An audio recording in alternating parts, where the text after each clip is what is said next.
Bueno, vamos a iniciar esta segunda parte de lo que es historia del karate. Creo que ustedes todos tuvieron en los mails, tuvieron videos para poder ver sobre la historia, porque no alcanza el tiempo aquí. Y ustedes tienen varios videos, creo que pasé 5 videos en los cuales ustedes pueden interiorizarse un poco más sobre la historia del karate, desde el origen. Hay una refutación del origen a esa tendencia que existió en muchos medios de comunicación, sobre todo revistas y algunos que todavía lo siguen haciendo, ¿no? De videos en YouTube que hablan del karate viene de China y no es así. El origen del karate es exclusivamente okinawense. Eso lo van a poder ver en el primer video que dice Origen del karate. Nosotros le estuvimos dando el formato que quizás es el que recibimos durante muchísimo tiempo, y que malinterpretado como arte marcial, cuando karate nosotros lo hemos recibido como un sistema educativo. Y eso es a lo que nos vamos a abocar durante este tiempo en la práctica. Para poder ponernos de acuerdo, yo creo que más si todos sabemos qué es esto de qué es karate, ¿no es cierto? Sabemos claro que significa la senda de la mano vacía, que es una interpretación taoísta. Se practica sin armas el karate, o sea, con la mano vacía, técnicas de puño y patada a modo pugilístico, y las personas pueden practicarlo de forma deportiva, de autodefensa o de salud psicofísica. ¿Sí?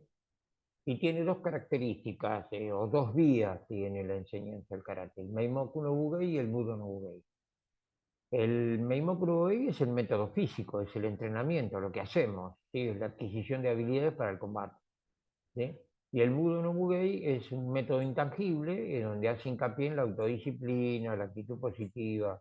Y eso, lógicamente, eleva la moral del individuo en la práctica. Tiene mucho que ver el Dojo-kun. ¿Sí? Por eso el Dojo-kun no puede ser algo extrapolado o traído de otra sociedad u otra cultura, como se da en muchos dojos donde tienen colgados un Dojo-kun que responde más a las necesidades sociales de Japón y no el de la Argentina. El Dojo-kun debe ser construido por el sensei o por el instructor en el lugar donde enseña, ¿sí? Reconociendo cuál es la falencia que tiene esa sociedad y construir un código moral a respetar para inducir a ser un buen ciudadano. Esa es la intención que tiene el Dojo-kun. Por eso repetir y hacer resonar un Dojo-kun exclusivamente japonés no da el efecto espiritual o el efecto ético que debería dar en el dojo. Visto esto, nosotros vamos entonces definimos como arte marcial. Karate desde el origen fue un arte marcial, ¿sí? Se manejó por guerreros, en la cual en Okinawa se había desarrollado a partir de lo llamado periodo Gusuku. Periodo Gusuku es el periodo de los castillos, donde los señores de la comarca empezaron a tener su propia aldea y a gobernarla, por lo tanto empezó a tener gente que versaba de proteger a ese señor de la comarca, y karate fue uno de esos sistemas. ¿Sí? Se utilizaba el golpe de puño y la patada, y solamente como arma el bo o la técnica del bojutsu, que no se conocía. Eso era conocido en Okinawa como ti. Desde el origen, en un estudio antropológico, data del siglo, entre el siglo XI y el XII en Okinawa, hasta la incorporación en la Armada Imperial Japonesa en 1889, ¿sí? La reforma Meiji, que se hace en 1868, aplicó un sistema de reclutamiento militar obligatorio, y ahí es donde los okinawenses eh, pudieron ser voluntarios o alistarse en la Marina Imperial Japonesa, en la cual se habían presentado 50 jóvenes y solamente 3 fueron aceptados. En este caso los 3 fueron alumnos de Itosu, Yabukensu, Anashirochomo y que Kude Genkanju. Ellas 3 personas solamente fueron. ¿Por qué se da esa característica? Porque el oficial médico encargado del examen había detectado la buena predisposición física que tenían estas tres personas.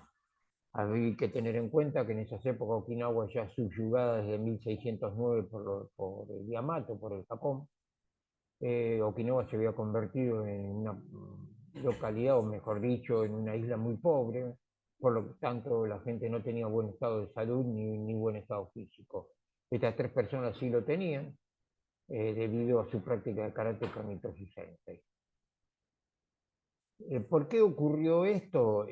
Al producir un informe este médico de estas tres personas, lógicamente aclarando el entorno, que era una localidad o era una sociedad con pocos alimentos, y que estas tres personas tenían una capacidad física, la verdad, destacable, emitió este comunicado y lo envió a su jefe supremo, en este caso el contraalmirante Ken Makana, que era oriundo de Okinawa. ¿Por qué?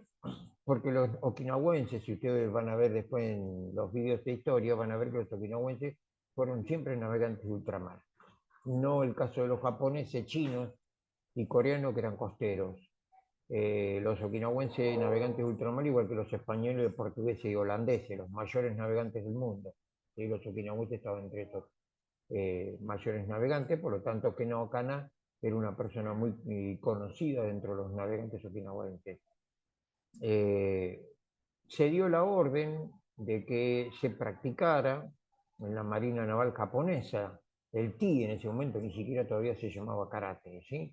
¿Por qué se había hecho? Porque había una proximidad de la Marina Imperial, había una situación internacional que estaba afrontando Japón en sus aguas, ellos habían producido la invasión a Corea y estaba a la proximidad de la Primera Guerra con Rusia, había intención de extensión de cada uno de ellos, la Rusia monárquica con intenciones de extensión y Japón lógicamente también.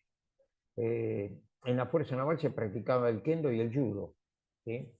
La dificultad logística era de abastecer a las naves, en este caso, para la práctica, de los tatami y de las protecciones para hacer el kendo. ¿Por qué sucedió esta propuesta? Porque entrenar karate le significaba no solamente una reducción económica a la fuerza naval, ¿sí?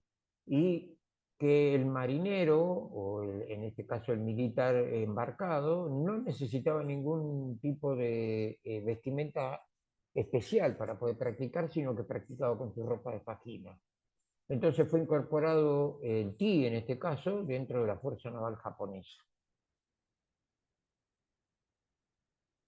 A ver, vuelvo otra vez, dentro de esta fuerza naval japonesa, lógicamente este señor, Ken Makana, el contraalmirante, logró ser senador por Okinawa, y él lo propone por una ley. Esa ley incorporó al TI dentro de la fuerza naval japonesa. Por eso, dentro también de los escritos, a veces mal interpretados o mal investigados, con falta de fundamentación, a eso hay que tener mucho cuidado con la historia de karate, hay mucho escrito sin fundamentación, de que Funakoshi Gichin fue el primero que enseñó karate en la Isla Grande, y eso no es cierto.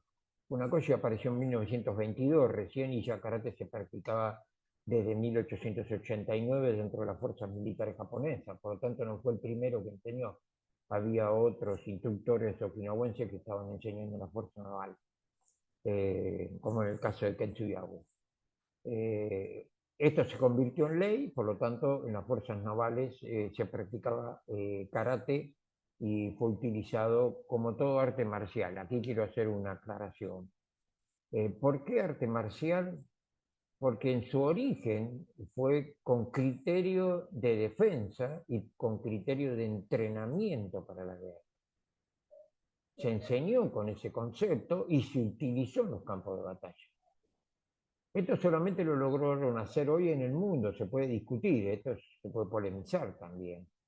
Solamente muy pocas lograron hacerla. La lucha, por ejemplo, a través de los griegos y utilizado por los espartanos, cumplió ese proceso. En su origen diseñado para la guerra, entrenarse para la guerra y utilizado en los campos de batalla.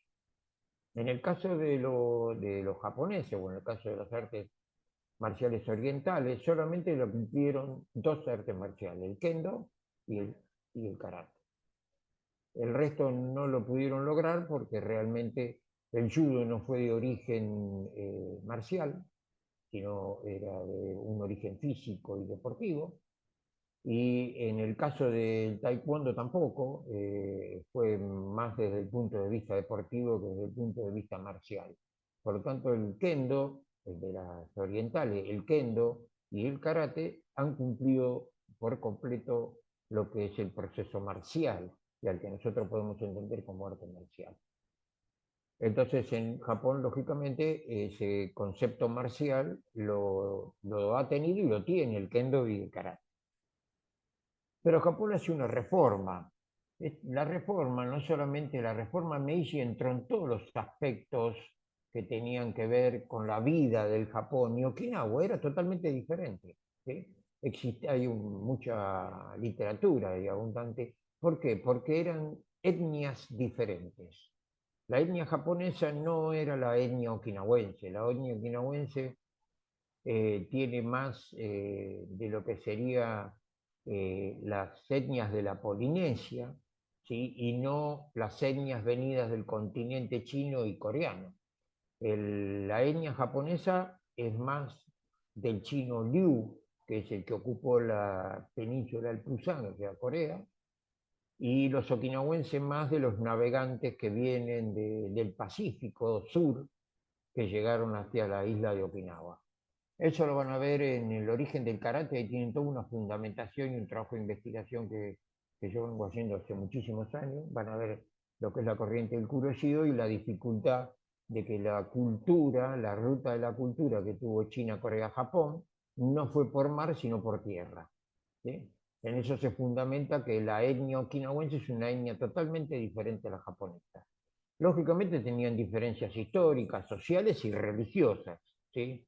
Esta etnia era matriarcal, no era patriarcal como los japoneses, era matriarcal, estaban gobernados por sacerdotisas llamadas Noro y practicaban ritos religiosos relacionados con la adoración a la naturaleza, el nacimiento, la muerte, el cuidado y la limpieza del hogar. Es fundamental en esta religión de Okinawa, todavía existente, en Okinawa. Lógicamente, el pueblo de Okinawa no tenía escritura, porque no tenía, solamente tenía su lengua, que era el Uchinaguchi, y esa escritura la toma en 1187 con el primer rey Shunten, que es la hiragana.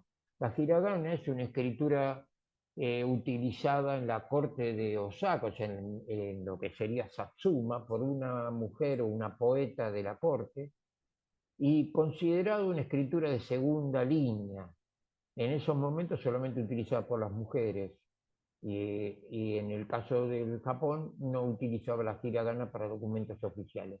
Pero en el caso de Okinawa, debido a que no poseía escritura, los japoneses permitieron la extensión de la escritura, la enseñanza de la hiragana, y los okinawenses pudieron expresar a través de la hiragana su fonética. ¿Sí? El libro más sagrado que tiene Okinawa es el Homer Saushi, que son relatos del periodo aldeano y monárquico, y está todo escrito en hiragana, no en kanji.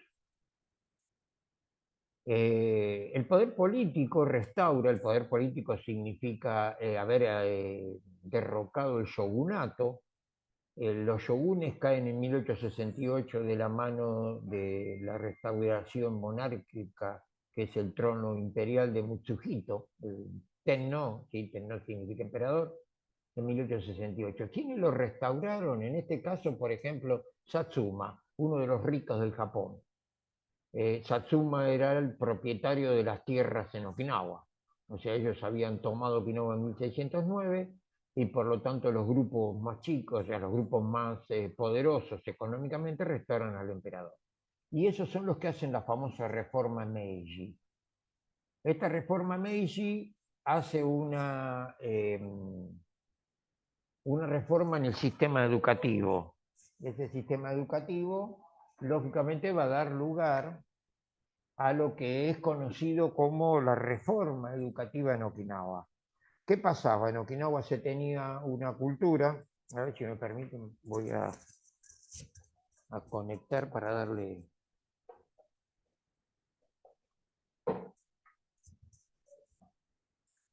Perdón, no quiero que se corte la transmisión.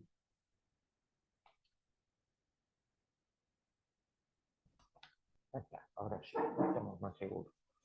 Eh, Había que hacer una reforma. Okinawa tenía una característica, los varones tenían el pelo largo y se hacían un rodete, se usaban ropas de la yukata, que era algo livianito, porque Okinawa es muy caluroso, en el verano puede llegar a tener entre 47 a 50 grados de temperatura, se transpira demasiado.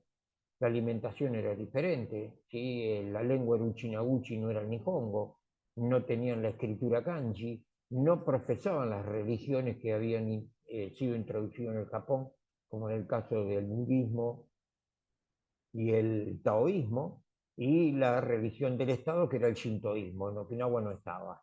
Entonces, fíjense que es toda una cultura diferente, y el sistema escolar de la reforma Meiji necesitaba reformar eso. ¿Por qué? Porque anexó a Okinawa como una provincia más del Japón, la nueva nación japonesa, había derogado todos los clanes y había tomado la propiedad de todos los territorios que tenían los señores, los daimios, los señores de las comarcas, y las había convertido en lo que es hoy prefectura, que para nosotros serían provincias. Okinawa pasa a depender directamente de ese sistema político de la nueva reforma Meiji. Y ahí donde se hace hincapié en el sistema escolar, donde se le pedía a los niños que se le corte el pelo, que se los rape, que se los uniforme en el nuevo sistema educativo, que era muy parecido al sistema alemán, eh, donde no se les permitía hablar el uchinaguchi, debían aprender el nihongo, la lengua japonesa, y donde debían aprender el kanji junto con otras materias. Eh, ¿Qué pasó con esto? Hubo un señor que se llama Itosu Sensei, sensei de karate, pero era maestro de escuela y director de escuela.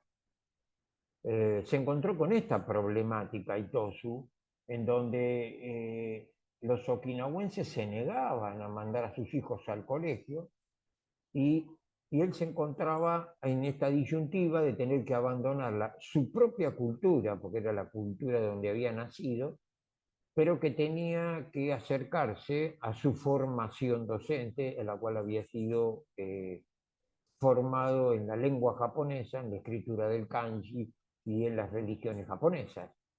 Sensei Tosu fue el primero en proponer la enseñanza del karate dentro del Departamento de Educación Física de los colegios donde él enseñaba. La primera fue Yuri Shinjo, en 1901, esta escuela todavía está existente en Okinawa. La intermedia es Yuri Daiichi, la normal para hombres provincial de 1905. Pero no se hace oficial hasta octubre de 1908, en donde Itosu Sensei escribe una carta al Ministerio del Japón y al pueblo de Okinawa, en la que menciona los beneficios que le daba la práctica del karate a través del Departamento de Educación Física. Karate se extiende dentro, perdón, no sé por qué, ¿no?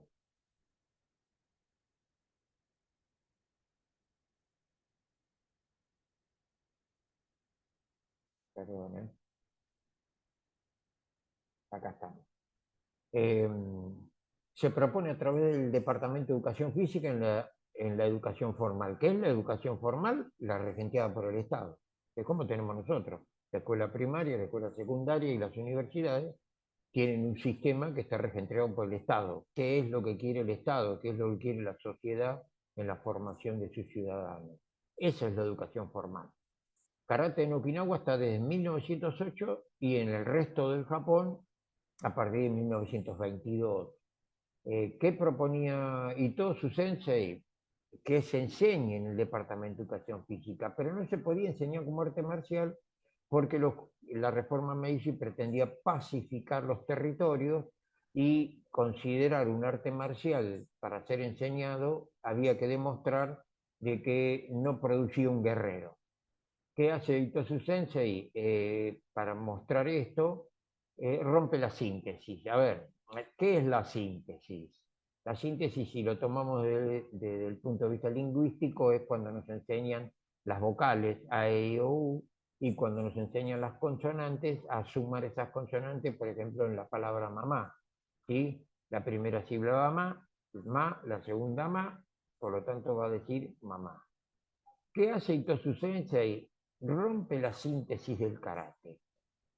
¿Qué hace? Solamente enseña la técnica básica, o sea, Kihon Renshu y kata, nada más. No enseña, no produce un combatiente. Ahora lo vamos a ver más adelante cuando lo desglosamos. Al romper esa síntesis, muestra que es un arte artístico. Y así el Departamento de Educación Física en los colegios de Okinawa pudieron ser aceptados. Y lo mismo sucede cuando Funakoshi ingresa en 1922, empieza a enseñar en las universidades. Esto se produce después en todo el Japón. ¿Sí? ¿Cómo se produce esto, estos hechos históricos? Una vez que en los colegios educativos ya se practicaba el karate, lógicamente que le fue de mucho más asidero este sistema escolar, eh, ser aceptado, por lo tanto, una de las cosas que empiezan a suceder es la práctica colectiva. Fíjense que una foto que creo que todos ustedes hayan visto, van a ver esta donde está el antiguo castillo de Yuri, gente practicando en la ensenada del castillo de Yuri, y este señor que está arriba de la tarima es Ken Tsugawa. Ken Tsugawa había sido militar, por lo tanto se le ocurre la formación del damero, esa formación militar que todavía hacemos nosotros en la práctica de karate, estas prácticas, las líneas intercaladas para que podamos ver a los practicantes. Y esto es una práctica colectiva en un colegio, en la Yuri Shinjo, ¿sí? En 1901. Entonces empieza a darse un formato, todavía no se llamaba karate, karate se empezó a llamar a partir de 1936. Así que, ¿cómo empieza a funcionar? Empieza a funcionar a través de esta rotura de síntesis y el formato de enseñar Kihon Renshu, práctica básica, y kata, nada más, no se hacía otra cosa.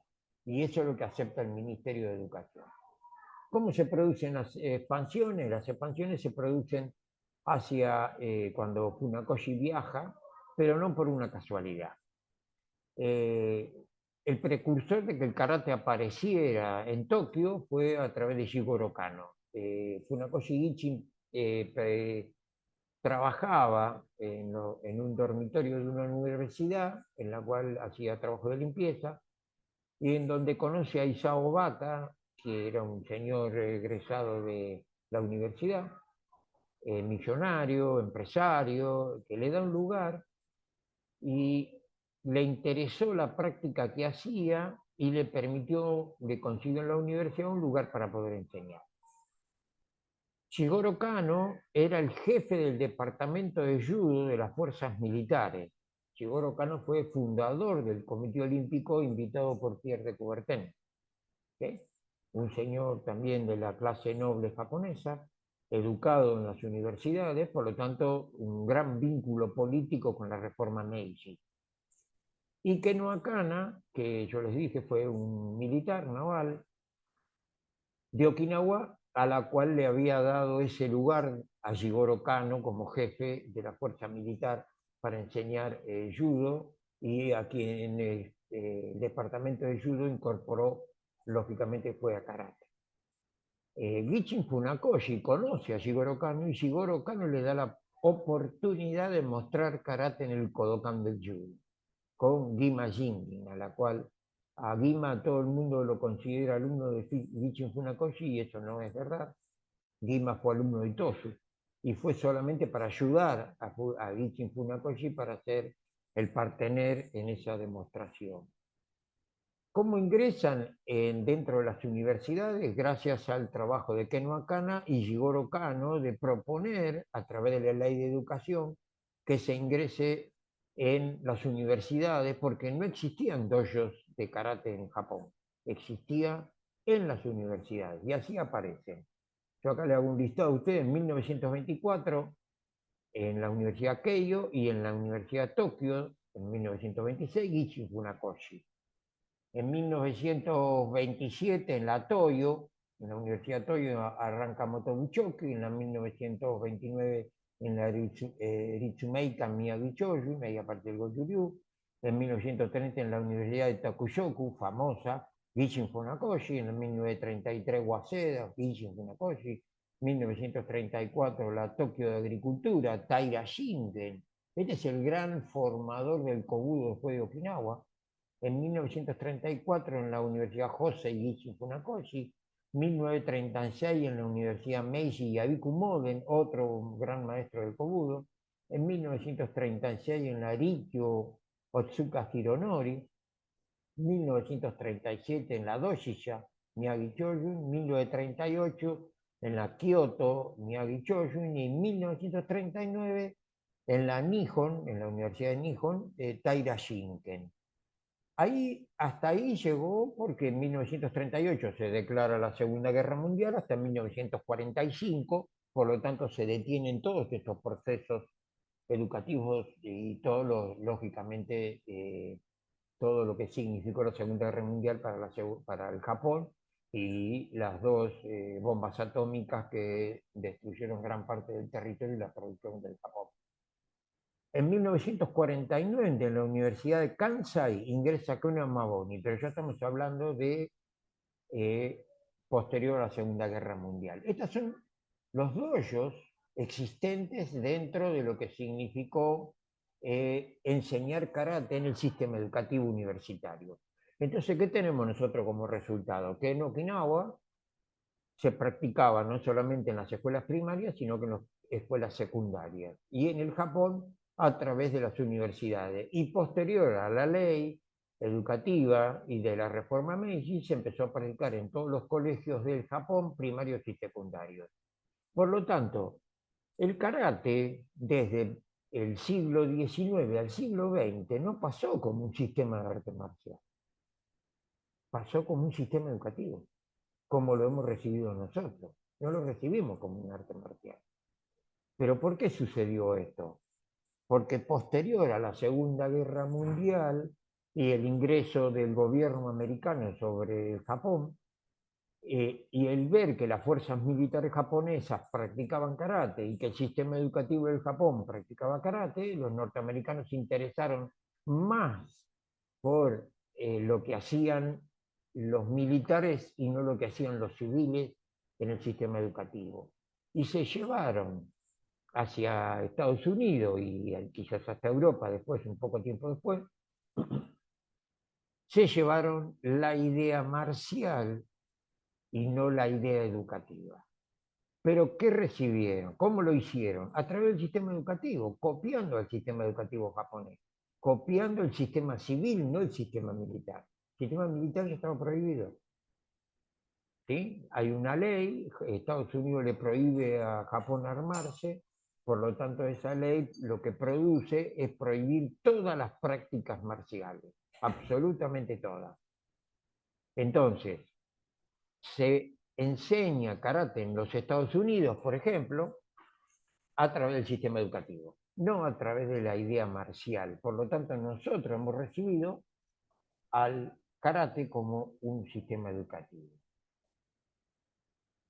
Otro proceso que ha vivido a partir de 1949 fue la formación de lo que es llamado Nihon Karate Do Kyokai, conocido por la sigla inglesa JKA, Japan Karate Association, que eran los alumnos de Gichin Funakoshi. Mucha gente conocida como Shotokan, ¿no es cierto?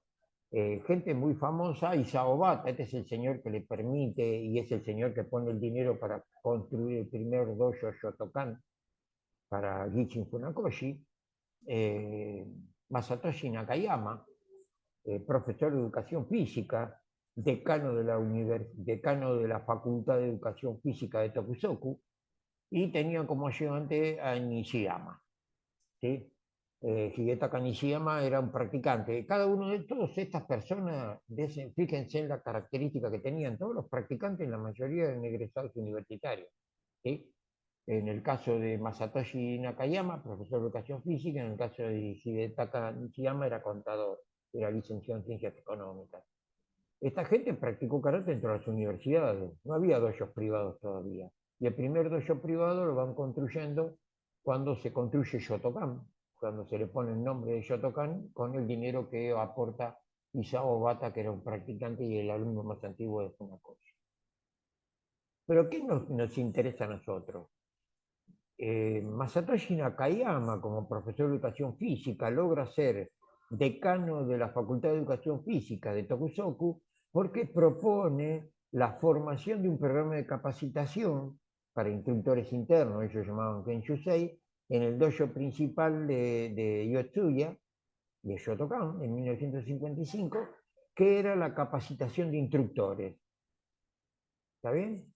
Es lo que están haciendo ustedes ahora. Esto ellos lo habían armado de una manera.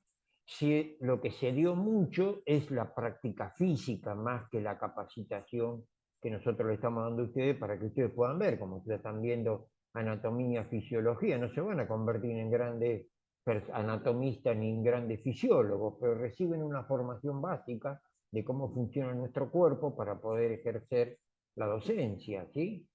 O la didáctica, como la recibieron del licenciado Aquilián. Entonces es importante la capacitación, y esto es lo que hace la JTA. Karate siguió el camino que había iniciado Itosu, que prosiguió Funakoshi, y Nakayama se apoya en eso y sigue estando en el sistema educativo, pero en este caso formando instructores. ¿Sí? Esa capacitación logró a muchos otros, no solamente a Nishiyama, sino que a muchos otros instructores que la JKI después pudo expandir por los Estados Unidos y Europa, ¿sí? Con esa capacitación. El otro precursor de mantenerse dentro del sistema educativo fue Ken Mamabuni, que fue también alumno de Itosu. Ken Mamabuni insistió en la formación de las mujeres. Fue el primero que empezó a darle un lugar a las mujeres dentro del mundo del karate. Por eso insistió mucho y desarrolla él una práctica femenina y desarrolla dos katas. Una es la kata Myoyo y la otra Oyagi. La kata Myoyo es una kata que él desarrolla para las mujeres y hace una práctica selectiva para las mujeres. Elige cuáles son las técnicas. Y el Myoyo será el nombre de la escuela donde él enseñaba. Y la kata Oyagi, él la ve cuando conoce a Kambun Uechi enseñando en Wakayama, en Japón. Le interesó la forma que tenía y le pareció que era más atendible para las mujeres. Entonces, él a Kata Seiryu, que hoy hace la Uechiryu, él le pone a Oyagi. Tristemente hoy se ven muchos videos de estas dos katas. Búsquenla en Shitoryu, Nyoyo y Aoyagi. Y van a ver que la mayoría de las katas están ejecutadas por hombres, cuando Ken Mamabuni la desarrolló para mujeres. ¿Por qué? Porque la mujer tiene menos fuerza que un hombre. Por lo tanto, van a ver en esas dos katas las técnicas cortas aplicables con los codos, a muy corta distancia, mucha técnica para defenderse de agarre y estrangulaciones. Una excelente kata para ser estudiada para la mujer. Bueno, esto es lo que hizo Ken Mamabuni. Aportó al sistema educativo desde el ámbito de la mujer. Por lo tanto, karate siguió siendo un sistema educativo, no se desarrolló como arte marcial, se desarrolló para el sistema civil. Y es lo que recibimos nosotros. Sí, Martín, que te veo que querés hacer alguna pregunta. Te leo el gesto. Decime.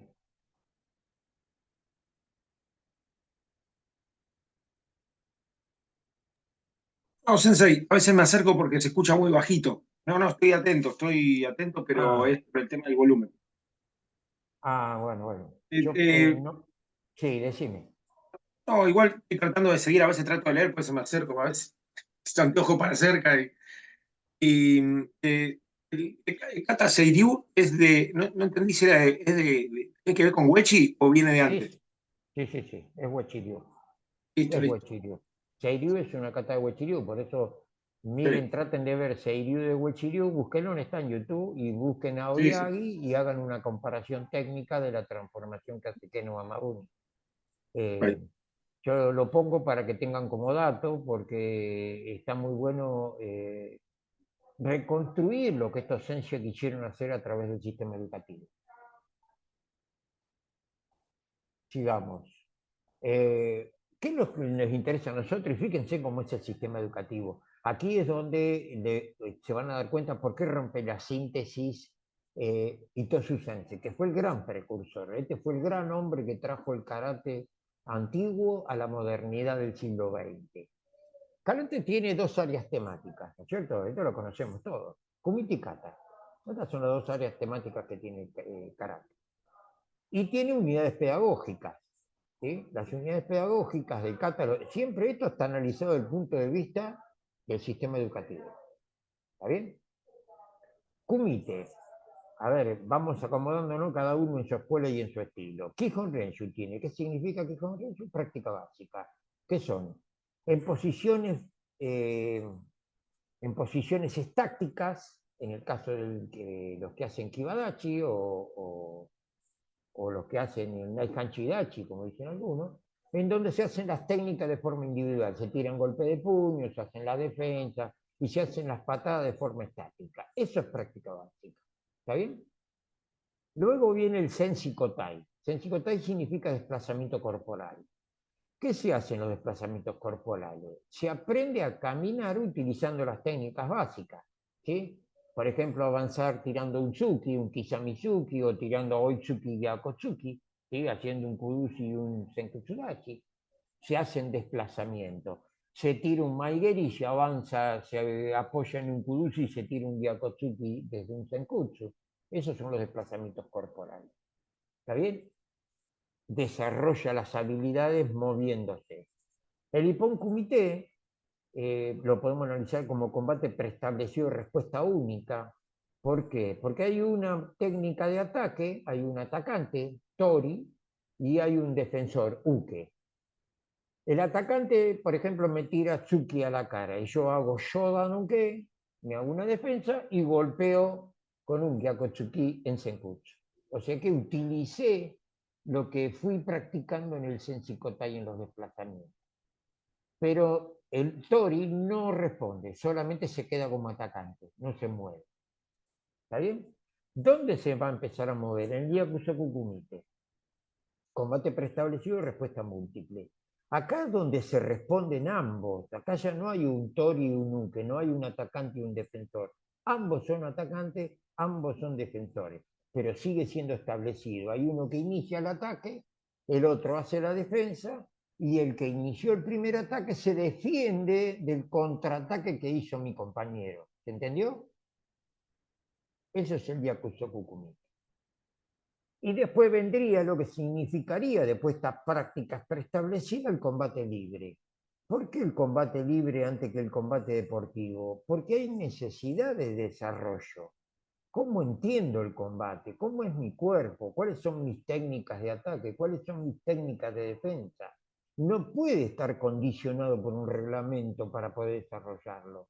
Lo voy a desarrollar de acuerdo a mis necesidades fisiológicas y anatómicas. Fisiológicas lo vieron con el licenciado Marán, ¿no es cierto? Si soy un tipo resistente, si soy un tipo fuerte, si soy un tipo veloz, ¿sí? Y anatómica, si soy alto, bajo, gordo, flaco, ¿se entiende? Ahí desarrollo mi combate. Recién sabiendo cómo es mi combate, libre, me puedo ajustar a la regla deportiva, por lo tanto el último estadio sería el combate deportivo.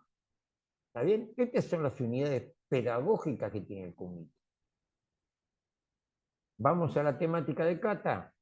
Kata también tiene su unidad pedagógica. Gaku significa estudio, aprendizaje y estudio de la Kata. Yo aprendo. ¿Pero qué es Kata? En el Kumite, por ejemplo, sería la interpretación, que ahora lo van a ver desarmado. Kata es artístico. Entonces yo aprendo una forma. ¿Sí? Tengo un aprendizaje y tengo un estudio de ese aprendizaje. Ese aprendizaje que yo voy haciendo lo voy a convertir en una práctica, que es el JICO. El JICO es práctica y ejecución y realización de aquello que aprendí, esa forma que aprendí. La dirección, qué técnicas tiene, cómo giro, ¿sí? Una vez que yo hago esa práctica continua, paso a hacer una repetición, el REIKO. Repetición, ejecución estricta y rigurosa. La ejecución estricta y rigurosa tiene que ver con la representación, cómo me lo enseñaron. Ahora después van a ver qué representan. Y después tengo el bunkai, que es composición de la clave. O sea, ¿qué entiendo de lo que estoy haciendo? ¿Cómo lo interpreto? El bunkai no tiene una estructura. Es como las sagradas escrituras en todas las religiones, ¿no? Todos podemos leer partes de la Biblia e interpretarlo de una manera. Yo lo interpreto de una y ustedes de otra. Eso es bunkai. No todos entendemos de la misma manera. ¿Por qué? Porque tenemos una posición diferente, porque una mentalidad diferente, un modo de vivir diferente, un cuerpo diferente. Por lo tanto, el bunkai tiene que responder a mi necesidad. El bunkai no está estructurado. Puede haber un modelo para darse cuenta cómo hacerlo, pero el bunkai es propio de cada practicante. Después tiene el Torité de kata. ¿Torité qué es? La teoría del combate. Aquel extracto que hice de una técnica con mano cerrada, con mano abierta, por ejemplo, un kakeuke, cómo es un agarre. Eso lo voy a entender. Eso es teoría del combate. ¿Qué es lo que va a reportar esa teoría del combate? Va a ir al combate libre. Me va a dar a entender cuáles son mis técnicas, las que me sirven a mí, de acuerdo a lo que, ¿no?, habíamos hablado anteriormente. Si soy alto o bajo, si soy gordo, flaco, si no, soy rápido, soy lento. Bueno, la teoría del combate sale de la kata. La kata me va a permitir a mí yo extraer alguna técnica de la kata y pasársela al Jishu Kumite, al combate libre. Y la última es la interpretación y representación de la forma. Eso tiene que ver con lo artístico. Fíjese que nosotros en el combate, yo les puse acá para que ustedes lo puedan ver, el kumite tiene una oposición práctica motriz. ¿Qué es la oposición práctica motriz? Es que para hacer combate necesito tener un oponente. Si no tengo un oponente, no hay combate. ¿Se entiende? Si no hay un oponente, no hay combate. La oposición práctica motriz significa que yo tengo una calidad motriz. ¿Está bien? Entonces, ¿qué sucede con el kumite? Fíjense, yo le puse de abajo para arriba, ¿no? Le puse el 1 abajo porque la intención fue la idea de la escalera. Primero está el Ippon Kumite, ¿no? Como habíamos dicho, que es el combate preestablecido y respuesta única. ¿Sí? Hay acciones individuales a esta respuesta de la acción del compañero que tiene como objetivo el aprendizaje y práctica del foco. ¿Está bien? Durante la defensa y el ataque directo. El foco. ¿En dónde hago el foco? Sobre mi compañero. Entonces ya el foco que en kata lo hago a nivel de mi cuerpo, acá lo estoy haciendo a nivel del cuerpo de mi compañero. Si para mí, que yo soy petizo, tiro un tsuki Shodan a la altura de la boca, mi compañero me saca 15 centímetros, por lo tanto yo tiro un tsuki mucho más alto que mi cabeza en el Ippon Kumite. En la kata no. ¿Se entiende? Bien. ¿Qué se hace? Se da énfasis a la acción final con el golpe definitorio llamado Kime. ¿Sí? Eso es lo que sucede en el Ippon Kumite. En el Yakusoku Kumite, dijimos que era respuesta preestablecida múltiple. Hay movimientos coordinados de respuesta inmediata a la acción del compañero, que tiene como objetivo el aprendizaje y adaptación de la distancia, el estímulo de la visión periférica, el control, ¿sí?, que es ejercido de lo temporoespacial entre el ataque y la defensa. Empiezo a darme cuenta de que hay un movimiento entre el atacante y el defensor. Me tengo que defender del ataque de mi compañero y tengo que producir un ataque y él va a hacer exactamente lo mismo. Eso es temporoespacial. Es el espacio que hay entre él y yo para colocar la técnica. ¿Sí? El Jishu Kumite, dijimos que era combate libre, está producido con total libertad de acción. ¿Sí? ¿Quién exige el control? El sensei, el que maneja el dojo, el que dice vamos a hacer kumite. Entonces, como sensei, ¿qué tengo que hacer? Controlar que no se lastime. Dejo que lo haga de forma libre, en las necesidades que tenga cada uno. Si tiene que haber estricta pauta de comportamiento, ¿no?, de caballeresco, esto de respetar a mi compañero que me está ayudando a hacer un combate libre. Esa es la idea. Y el Shai Kumite, que es la expresión deportiva. ¿Sí? no es libre de control. ¿Por qué? Porque lo ajusta un reglamento deportivo, restringe las técnicas peligrosas, ¿sí? Establece un sistema de puntuación. Acá Amador Ramírez, que es un gran observador de los deportes de combate, dice que procede criterios temporoespaciales. ¿Cómo y cuándo se puntúa? Eso lo ve el juez. ¿Está bien? Esto lo tiene que ver el entrenador. Ajusto a que mi competidor tenga ese temporo espacial de cómo y cuándo puntúa, cómo reconoce la técnica del compañero, cuándo reaccionar. ¿Sí? Entonces, eso es importante en el GI Committee. ¿Por qué tiene que ser un proceso, el último proceso? Porque si no aprendo a hacer combate, muy difícil puedo ajustarme un reglamento deportivo. No se hace combate deportivo sin haber hecho combate libre primero. ¿Está bien? Entonces, esos criterios de interacción motriz es lo que puntúa, es lo que busca, es lo que se tiene que preocupar el entrenador. El sensei puede enseñar Nippon Kumite, Yakusoku Kumite y Kumite libre, pero quizás no puede enseñar si hay Kumite, porque no le interesa lo deportivo o porque no tiene formación. Quizás no tiene formación de entrenador. O quizás se tiene que poner a estudiar el reglamento en el que quiere ajustar ese Shishu Kumite. Tiene que leer todos los puntos que prohíbe el reglamento deportivo, ¿no? El reglamento deportivo no permite golpear a la cara, no permite producir un daño, que haya sangrado. Entonces yo tengo que ajustar todas las técnicas al kumite deportivo. Entonces eso muchos senseis no lo quieren hacer. Se mantienen en los tres primeros escalones del kumite, que es el Ippon Kumite, el Yakusoku Kumite y el Shishu Kumite. ¿Sí? ¿Vamos bien? ¿Alguna pregunta? Sigo. ¿Y qué pasa con kata?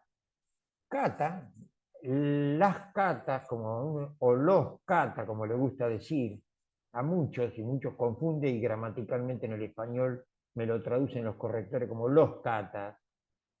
Ambas formas de pronunciar está bien. Las katas significan las formas. Los katas significan los patrones. ¿Está bien? Ambas son lo mismo. ¿Está bien? O patrones o formas son lo mismo. Entonces nos preguntamos, ¿forma de qué o patrones de qué cuando hacemos kata? Nosotros podemos definirlos del sistema educativo a las kata como programas motores codificados. Programas motores codificados. ¿Sí? ¿Son códigos? Sí, son códigos corporales. ¿Hacen movimientos motores? Sí. Por lo tanto es un programa. ¿Está bien? Y nosotros, en karate, ¿qué tenemos? Una clasificación, y aquí viene la idea de la representación. Se pueden clasificar para ser representadas. Por ejemplo, todos los estilos Shorin-ryu y los derivados, todos los derivados del Shuriti, como en el caso de el Shotokan, como en el caso del Waduryu, como en el caso de el Kyokushinka, ¿sí? El Shorin-ryu tiene dioses, representa, ¿no? Yo ejecutando las cartas tengo que representar dioses, guerreros y animales felinos. Eso es lo que representan. Esa es la idea representativa que tiene. El Goshuryu representan la grulla, los insectos y los hombres en lucha. ¿Está bien? Fíjense que el Goshuryu es famoso, una kata llamada Super Impe, que hace el final de la cata, hace el movimiento, fíjense en acá, si lo ven, de la mantis religiosa, el famoso Tata Dios que conocemos nosotros. Hace el movimiento de las manos de la mantis. ¿Está bien? Versa más de la fuerza el Goyuryu. ¿Sí? Y tiene muchos movimientos simbólicos de la grulla. El Huechiryu tiene tres animales, dos reales y uno mitológico. El Huechiryu representa a la grulla, al tigre y al dragón. El dragón es mitológico. ¿Qué se tiene que ver? O sea, nosotros cuando enseñamos, les instruimos a nuestros alumnos de que logren ver imágenes que les representen estas cosas. En el caso del Shorin-ryu, ciertos dioses. Bueno, que miren, que busquen. El manga japonés tiene muchas cosas. Los dibujitos japoneses también representan cosas. Los dibujantes japoneses se han dedicado a esto. Entonces, para nosotros los chicos, por ejemplo, que han venido a los dojos de Shorin-ryu, que han venido con ideas de cuál era el movimiento de manos que más rápido entendían. ¿Se acuerdan? Los que enseñan Shorin.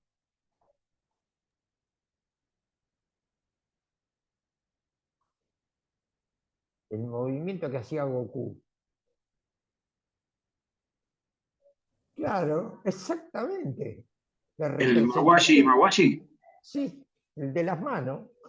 El Kamehameha. Sí, señor. Sí, señor. Lo mismo tenemos nosotros. Vuelvo a esto de que esto es artístico. A ver, si yo tuviese la oportunidad y soy un entrenador de karate y quiero ganar un campeonato mundial de kata y me dicen, vos como entrenador vas a ir a este mundial y tenés que llevar un practicante que gane ese campeonato mundial. Te vamos a dar $1.000.000 si lográs que ese competidor tuyo gane ese campeonato. Listo. ¿Salgo a buscar un practicante de karate? ¿Héctor Maroli sale a buscar un practicante de karate? No. ¿Qué voy a buscar? Una sola persona me interesaría entrenar. A Julio Boca, un bailarín. ¿Por qué? Porque tengo asegurado que la idea de la representación la tiene muy desarrollada. Solamente le tengo que enseñar la forma física. Entonces me va a preguntar Julio, ¿qué tengo que hacer? Y yo le voy a decir, dioses, guerreros y animales felinos. Entonces me va a preguntar, ¿qué dioses? Y dioses japoneses. Bueno, mostrámelos. Dame oportunidad que yo pueda armar en mi cabeza a esos dioses. ¿Qué tipo de guerrero? Y un tipo de guerrero tipo samurái o un guerrero muy primitivo. Listo, ¿qué le tengo que mostrar? ¿Cómo eran en la antigüedad los guerreros? Con pocas armas. ¿Sí? Y animales felinos. ¿Cuáles animales felinos? Me va a decir, y me va a decir el tigre, por ejemplo. Se mueven como el tigre. Entonces yo le armé en sus conocimientos, que son fabulosos los de Julio Boca, le armé la idea de lo que va a representar. ¿Cuál va a ser mi trabajo? Enseñarle la kata. Y que cada movimiento que él haga, le diga, esto representa un dios, esto representa un guerrero y esto representa un felino. ¿Se entiende? Estamos hablando de Shorin-ryu. Cada uno tiene que ver. Entonces, kata es la parte artística de karate. Y eso es lo que aceptó el sistema educativo del Japón, la parte artística. Y Tosu tuvo la maravillosa idea de saber que kata iba a ser el eje central de la educación. Entonces se preocupó porque siga siendo enseñado. En el caso del kumite, solamente hizo el Kihon Denshu, para que aprendan las técnicas de ataque y defensa, sin desplazamiento, sin Ippon Kumite y sin Yakusoku Kumite. Es maravilloso lo que hizo. Rompió la síntesis. ¿Se entendió? Rompió la síntesis. ¿Fue para bien? Sí, fue para bien del arte, fue para el bien de la cultura, fue para el bien de su pueblo, fue para el bien de su conciencia. Él cumplió. ¿Qué tenemos que hacer nosotros? Cumplir. Y cumplir significa que karate es un sistema educativo. Nos corresponde a nosotros enseñar, nos corresponde a nosotros estudiar lo que nosotros le enseñamos a los chicos. Aprender a representar es fundamental. Y ese aprender es fundamental, va acompañado del método intangible, que es el budo. El budo son doctrinas constitutivas donde tiene mucho de Shinto, mucho de Zen, muchos preceptos confucianos, y donde se le da mucha importancia al kanji-do, que es taoísta, está adosado al nombre del arte del karate-do. ¿Sí? Eso tiene que ver con la moral y eso lleva a la espiritualidad. Para cerrar, karate va a servir para un sistema educativo, ¿sí? Y ese sistema educativo para el aprendizaje, hoy mirado de la neurociencia, Pérez Vargas y Jerez en 2018 dice que combina la psicología, la pedagogía y la neurociencia para explicar cómo funcionan los procesos del aprendizaje. identificando los beneficios que le va a dar el educando, ¿sí? A través de la práctica sistemática.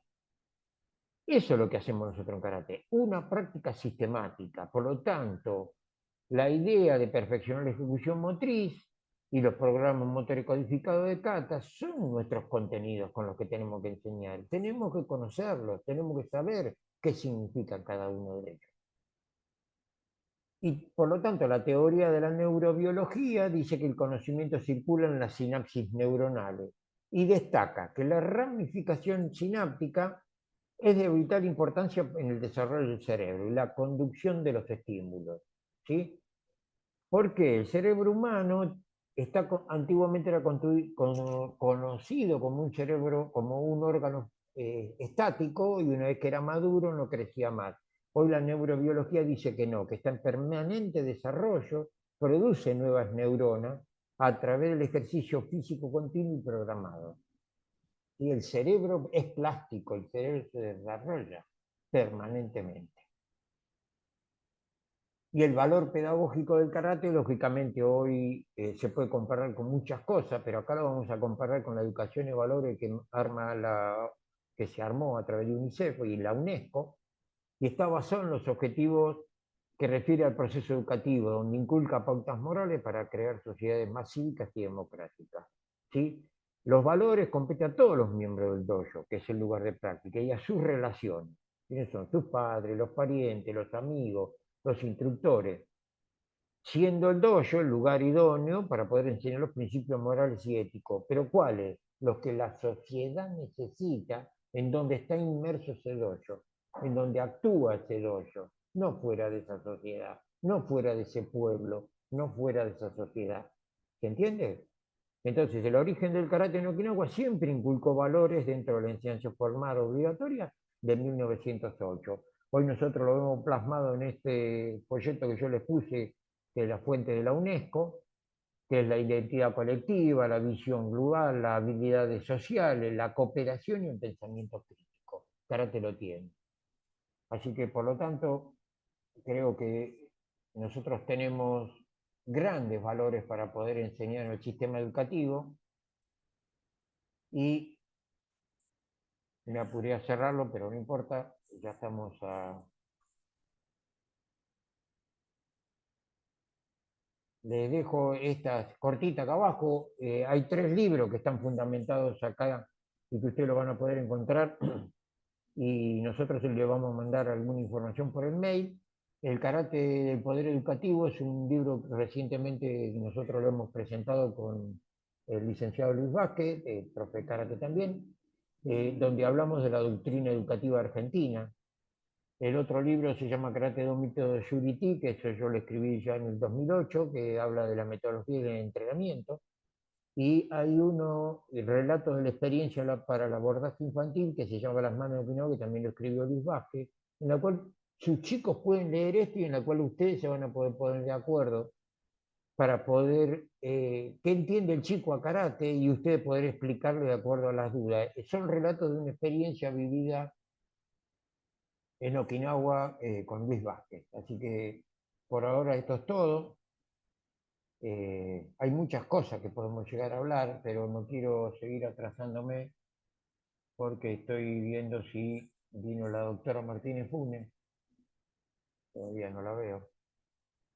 Eh, Así que bueno, a grandes rasgos y a las corridas durante una hora, esto se puede ampliar. Si hay necesidad, podemos hacer un Zoom aparte y podemos debatir. Pero lo que quise plasmar en esta clase, o en estas 2 clases, es que nosotros no recibimos a karate como un arte marcial. No fuimos entrenados como para ser grandes guerreros. Nosotros recibimos karate como un sistema educativo.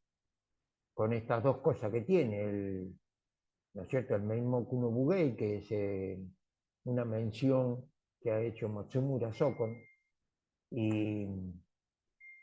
y por lo tanto nosotros no tenemos intención a través del sistema de karate y en el mundo generar un combatiente, sino generar un ciudadano que le sirva para su vida práctica, que le sirva para su buen estado físico para su sanidad mental, para no tener salud mental. Esa salud mental tiene que ver con buena condición moral, con una buena condición espiritual. Y creo que el karate, creo, ¿no? Y no sé si ustedes lo comparten, tiene contenido para ser enseñado, tiene para dar formación. Por eso defendemos esta posición. Luis Vázquez y yo defendemos esta posición del karate educativo y realzamos la figura de Itosu, que creo que fue fundamental. Sin Itosu, karate no hubiese existido en el siglo XX, por lo tanto nosotros no estaríamos hoy hablando de esto y no estaríamos practicando karate. Así que bueno, muchísimas gracias, espero que les sea útil. Vamos a ver, mientras esperamos la doctora Martínez Funes, no está todavía. Bueno, vamos a esperar, si mientras esperamos a que venga la doctora Martínez Funes, que va a dar derecho del deporte, si quieren, escucho comentarios de ustedes o preguntas.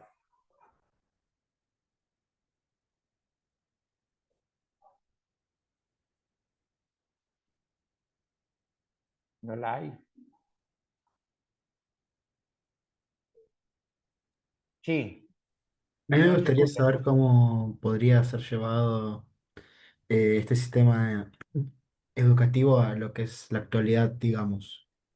Tengo entendido que había un proyecto piloto en Salta, puede ser, que se está intentando introducir en las escuelas el karate.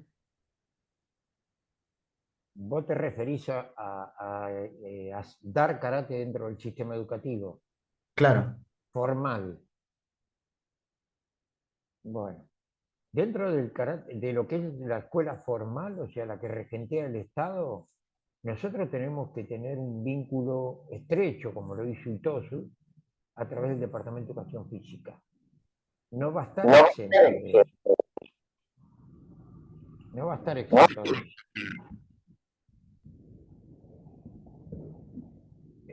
A ver, perdón. Sí. El sistema educativo formal eh, recién, a ver, ahí está. El sistema educativo formal en la provincia de Misiones, en la provincia de Misiones, recién está aceptado. Lo que exige sí es que sean profesores de educación física o licenciados en educación física con avales federativos del deporte marcial que quieran enseñar. O sea que tiene que ser, si hablamos avales federativos, para ponernos en sintonía, en el caso del karate solamente hay dos que están en el Registro Nacional de Instituciones Deportivas. Federación Argentina de Karate y Federación Argentina de Karate y Kobudo Okinawense. Son las únicas dos federaciones nacionales reconocidas por el Estado. ¿Está bien? Por lo tanto, un profesor de educación física que quiere enseñar en un colegio en Misiones va a tener que tener aval de una de las dos. Va a tener que presentar un programa de cómo va a enseñar karate, pero se inició una puerta también de que puedan enseñar instructores de karate. Esos instructores de karate van a tener que tener una certificación avalada por una de estas dos federaciones. ¿Entiende? Tiene que mostrar que hizo un curso de instructor avalado por esta Federación Nacional o una diplomatura avalada por estas dos instituciones nacionales. En el caso, yo hablo más por FACO, que es Federación Argentina de Karate Kobudo. Nosotros somos los que desarrollamos el instructorado. FAC no tiene instructorado todavía. O sea que con la certificación del instructorado avalado por FACO, gente que quiera enseñar el sistema educativo de Misiones lo va a poder hacer. Se va a tener que presentar, lo que sí va a tener que desarrollar un programa. ¿Qué es lo que va a enseñar? Ahí va a pesar la didáctica, como les explicó a Kilian. Vieron que les pidió un trabajo práctico. Ese trabajo práctico, interesante a desarrollar una clase, porque ustedes van a tener que explicarle al sistema educativo formal qué es una clase de karate en el sistema educativo. ¿Cuál es la planificación anual? ¿Qué van a aprender los chicos durante todo ese año? Y ahí va a pesar todo lo que estuvimos hablando, ¿no? El Neimoku no Bugei tiene un programa físico Y el Menmoku no Bugei, ¿qué le vamos a enseñar? ¿Qué quiere la escuela? ¿Qué quiere el Estado? ¿Qué quiere la sociedad? ¿Qué quieren los padres cuando arme el Budo no Bugei? Entonces tenemos que explicarle al Estado por qué queremos ser docentes en el sistema formal. Recién se está iniciando, por ahora es Misiones. Esperemos que más adelante haya otros estados provinciales que nos abran la puerta y podamos ingresar. Herramientas van a tener, ustedes ya las tienen. Ya el simple hecho de estar preocupado por capacitarse, tienen las herramientas adecuadas. ¿Respondí, Jerónimo? Sí, puedo responder bien. Muchas gracias. Bueno, ¿alguno más? Porque parece que la doctora no abrió. Voy a contactarla a ver si